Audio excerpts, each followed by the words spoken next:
Alright, it's been a little bit since I've made some videos and pictures on this car because I got completely tied up in a bunch of other stuff. And my shop has been pretty blessed the past year. I've had this car for about a year. We've done pulled the body off, treated the frame with some rust proof stuff, and went ahead and put a layer of flat enamel black on there. He's got all new control arms, springs, shocks. This is an LS swap 4L80. We put new 6-liter LQ4 4L80. We put new right stuff stainless steel brake line kit in here. So that's all done pretty much, except I gotta get some new hoses for up to the calipers. But I wanted to go ahead and get a couple of videos and some pictures while I've got it up in the air, because it's been sitting like this for a bit. But I gotta get that wire up to the inside the cab for the fuel pump and the fuel sending unit. I gotta get the drive shaft figured out. I'm pretty sure I know what I need to do on that. Tanks up in there. I'm gonna hook up. I'm gonna put his existing fuel line back in there. They're fine. They just have some surface rust on them. But I'd rather have metal, you know, as far as I can, all the way up to the front of the car, which is this one right here. And when you look inside this line here, it's in good shape. So not worried about that. We might try to figure out a filter right there. It's easy to deal with. But I'll clean it out, blow it out. It was nice and clean when I pulled it off, and it's been covered, so it should be fine. Probably going to try to use this exhaust that he had on here. I've ordered some clamps to see if I can make that work and save a little money there for him, so I don't have to do so much exhaust work. Either that, or he can go get him an exhaust from the muffler shop. But I've got a seal, I've got the yoke that goes in there. I'm hoping that these are the same size, but if not, we'll get a conversion U-joint. I'll probably cut the drive shaft and do it myself. And I've done several of them and I haven't had any problems. So we're probably going to try to clean the body pan off a little bit. Maybe spray it. I don't know if I want to do that this late in the game with the frame all done already. So we'll probably leave it like it is. But it's I was about ready to fire it back off. I had it fired up and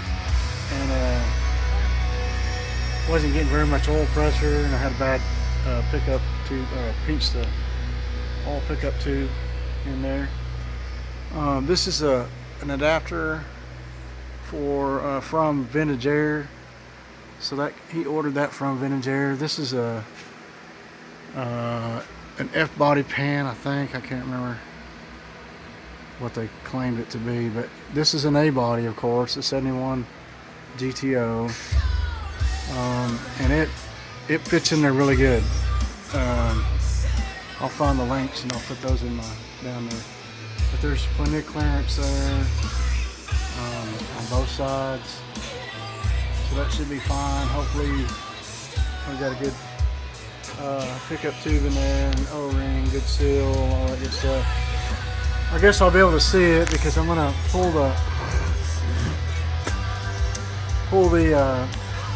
everything off the front of the motor here, the water pump, because he did decide to put a cam in there. So we got a stage 2 low lift cam from Texas Speed, some springs, and some seals. So we'll get that when I get it back down. That's what we're going to start on, because that's going to take a bit to do that. Yeah, I don't know of anything else I need to do underneath other than get the exhaust up in there. And I've got some clamps coming in here Wednesday, so I'll probably just get it back down the ground here in a little bit. And go ahead, I'm going to button up this wiring back here on the, go ahead and make these connections here for the center unit. And maybe look at some drive shafts right quick just to see if I've got one that's the right length. I'm really hoping I do. Yeah, we'll probably do that before we put it back down. That might be something good to do. So yeah, I just wanted to get a documentation video underneath while I have it up in there before I forget, because I've done a lot of work and I didn't take a lot of pictures and video in between the last time I worked on it and now, which has been a long time. So I just want to make sure I have a good video of everything. But yeah, we put new bushings in the cab bushings on everything, so he's got all new everything there. Still not sure what I need to do as far as the nuts are concerned, but I may have to, I hope I don't have to pull the carpet. But anyway, yeah, I think it's going to go together pretty good. I like it. This is my first LS swap in an A-body. I've done lots of LS swaps, but not into an A-body. I've done a lot of A-body restorations with the small block Gen 2 small block or big block 454 and stuff like that, but I haven't done an LS swap. So I'm really liking the way this one's going together. Oh, let me get a, I'll put a link to the motor mounts also down in the description, but these work good right here. I only had to drill one hole, and I didn't really drill it. I just used my plasma cutter because I kind of already had the motor sitting in there. So I only had to notch out one hole. I don't know if this cross member's been drilled out more than any other A-body because it's been a while since I've looked at one. But those went in there good. They were like $80, $70 I think on Amazon. And they're pretty stout, seems like. Hope they are. We'll find out when we put some torque to it, but I like those. Those should do fine. So, and I just left the core support out while we're waiting on the camshaft to get here.